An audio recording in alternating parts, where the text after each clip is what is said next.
No ar, Radar de Notícias. Prestação de serviços. Utilidade pública. Comigo aqui na bancada o jornalista Rabi Kalil. Bom dia, Rabi. Bom dia, meu amigo Pedro Notaro. Bom dia a todo o público multimídia do Radar de Notícias. Muita gente perguntando, afinal, as eleições vão ser adiadas ou não? Olha, hoje haverá uma audiência em videoconferência do presidente do TSE, o ministro Barroso, com o presidente do Senado, o Alcolumbre, e com o presidente da Câmara, o Rodrigo Maia. Há uma forte pressão, inclusive, do próprio Centrão, que é o que tem um controle absoluto da maioria dos parlamentares do Congresso, de que não haja o adiamento das eleições. Tudo caminha para que seja, no máximo, se for adiado por uns 30 dias, estourando. Pelo que eu li, já desistiram daquela ideia de fazer eleição em 2 dias, em 2 finais de semana. Foi tudo descartado. Por causa da segurança. A questão é fazer a eleição em 2 dias, no sábado e no domingo, para dividirem o grupo de eleitores do grupo de risco e daqueles que não são do grupo de risco. Né? A questão é como garantir a urna à noite na escola. O que acontece? Imagina, vai sumir, vai desaparecer. É estranho que, ao mesmo tempo, ontem anunciaram o adiamento do Oscar 2021. De 2020, o Oscar que é 2021. As Olimpíadas já foram adiadas e o Brasil ainda está nessa indefinição se vai adiar eleições ou não. Pois é. Estranhamente, né? Então, e a definição vai acontecer, Pedro, provavelmente, acredito que até semana que vem, aqui no Radar, nós já devemos estar anunciando a data oficial das eleições, porque o tempo urge e eles precisam, há necessidade de anunciarem isso o quanto antes. Pois é, mas por enquanto vale a regra. E a regra eleitoral, os prazos eleitorais já estão em vigor, continuam em vigor, Perfeitamente. Né? 4 de outubro, as convenções foram autorizadas virtualmente no dia 20 de julho a 5 de agosto. Então, segue o calendário normal.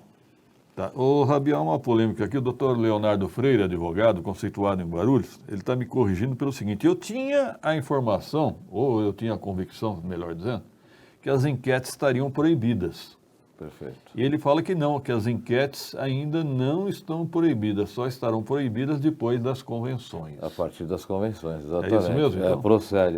O doutor Leonardo é um grande amigo, companheiro, também conhecedor da lei eleitoral.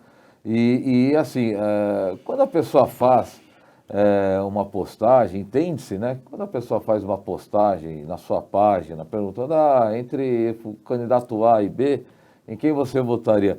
Não há aquela característica que eles falam científica. Sim, e que alteram de pesquisa que... Mas depois da convenção será proibida a enquete também. Não, aí já, caso a Justiça Eleitoral receba uma denúncia que durante a eleição está em vigor ou que publique um resultado de uma pesquisa que não esteja registrada na Justiça Eleitoral, aí a pessoa poderá ter problemas. Tá certo. Ô, Rabi, vamos falar sobre a flexibilização, sobre a economia. Você andou conversando lá com o pessoal da Rua Tapajós. Como é que está a situação lá dos empresários? Pois é uma outra questão que a pandemia ela vem trazendo e causando danos, que é a questão da economia, Pedro. Eu vindo para cá agora, aqui para o Radar, e na Timóteo Penteado eu estava reparando o que tem de salões aluga-se. Muito, acho que aumentou muito, não só nessa região, acredito que na cidade e no país inteiro. Mas o que acontece com os problemas dos bares e as casas noturnas lá da Rua Tapajós? Se a gente for seguir os serviços essenciais pela Organização Mundial da Saúde, os bares estão em quais níveis de serviços essenciais? Nem entra na lista. Nem entra na lista. Então, foram muito prejudicados. Então, automaticamente, foram os últimos, dentro do programa das fases de retomada do comércio, entraram na última fase. Para Guarulhos é em agosto, né? 1º de agosto. 1º de agosto. 1º de agosto. Aí vem o drama. Olha, Pedro, eu vou te confessar, o buraco é muito mais fundo do que a gente imagina. Porque, veja bem, hoje eu conversei com um proprietário e ele falou, olha, Rabi, eu estou pagando 50% do aluguel. O proprietário do imóvel, ele não pediu para, paga metade do aluguel hoje, e quando voltar a pandemia, essa outra metade você me parcela. Não, ele abriu mão dos 50%. É desconto. Exatamente, deu desconto positivo, legal. Só que acontece o seguinte, que ele retomando no dia 1º de agosto, ele vai sofrer algumas restrições. Por exemplo, mesas afastadas. Sim, menos público.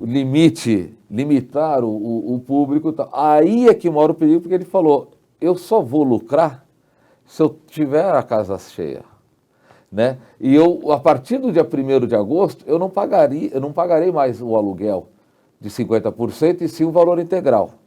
Fora isso, eu terei a recontratação, a volta dos funcionários. Terá o custo trabalhístico também. Então, o custo trabalhista. Então, assim, ele falou que o problema é grave e que o ideal seria assim, por exemplo, qual que é a ideia deles? Chegar o governo e falar, olha, os serviços essenciais, os bares não entram nem na lista, então vocês serão os últimos, segurem até agosto, não tem como reabrirem antes de agosto, vamos esperar essa curva baixar, só que voltaria em agosto normal. Você me permite? Manchete hoje na Folha de São Paulo. Guedes quer estender corte de jornada e suspensão de contrato. Quer dizer, o governo já pensa num decreto para enfrentar essa situação. Para enfrentar, porque é grave a situação. Gravíssima. Então você e tem uma matéria, e ontem saiu na Folha que há a expectativa não, a projeção de que quando voltar ao normal em agosto, 30% dos bares não voltarão.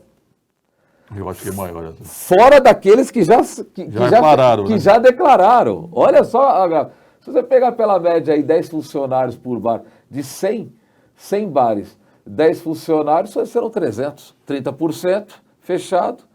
É uma nova realidade, né? É uma nova realidade. É triste. Então, eles estão nessa apreensão. Eles falaram, olha, ele foi muito cordial. Ele falou, Rabi, até agosto a gente se vira com aluguel. Quem não tem caixa, não tem condições, pega um empréstimo, pega um financiamento, não tem problema, segura. Só que a retomada é importante. E detalhe, no Rio de Janeiro, inclusive até mostrei um vídeo para você, a retomada, a hora que reabriu os bares, tem um bar no Rio de Janeiro, tem um vídeo exclusivo, queria até, esqueci de mandar para a produção, lotado no final de semana. Lotado. Bar clandestino, sem máscara, sem nada. Não, sem nada, mas lotado. É porque o jovem não tem medo da Covid-19. A verdade é essa. Quem tem menos de 40 anos não tem medo. Infelizmente é isso.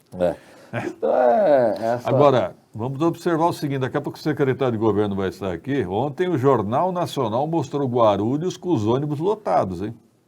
Foi destaque nacional, no Jornal Nacional da Globo, a situação dos ônibus. Tem uma questão ali, por exemplo, você viu que o secretário da capital, o Edson Caran, ele pediu exoneração. Mas também foi convidado a sair, né? Depois que o Bruno Covas falou... O prefeito deu-lhe uma intimada lá, até eu pediria demissão. Pediria. Só que, olha a situação. Nós falamos sobre isso aqui, Pedro, eu me lembro, e, se eu não me engano, no início da regra para o uso obrigatório das máscaras no transporte público. Eu me lembro muito bem que nós citamos aqui, e foi dito aqui no seu programa, que eu conversei com um amigo, que é motorista de ônibus, ele havia dito, ele falou, olha, Rabi, a questão de impedir o passageiro de entrar ou não no ônibus com a máscara é do motorista. Só que dependendo da linha que ele faz, ele falou, como é que eu vou proibir o cara? Mas o próprio povo está proibindo, né? Aí o povo que está. Aí hoje a questão só pode passageiros até o limite de sentados dentro do ônibus. Na teoria, né? Agora, aí ele contou, não tem mais lugar. Aí ele vai falar o quê? Pro último que entrou, desce? Como é que vai fazer isso daí? Como que vai fazer essa fiscalização?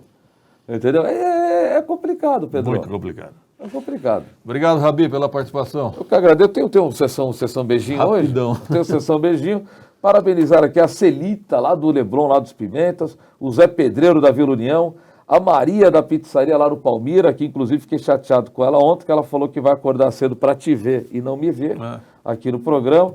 Aos professores de educação física, ao Medrado, lá do bairro do Munhoz, e ao Bruno Paulão, lá do Garra, esperando ansiosamente para a reabertura do seu CT no Garra, ali no Bosque Maia, que apresentou ontem um excelente projeto para a formação de atletas guarulhenses, para que Guarulhos volte a ser a cidade, a capital do esporte amador no país. É isso aí. Obrigado, Rabi. 7h28, um rápido intervalo, em seguida aqui no estúdio a Carla Ramaciotti. 2 minutos.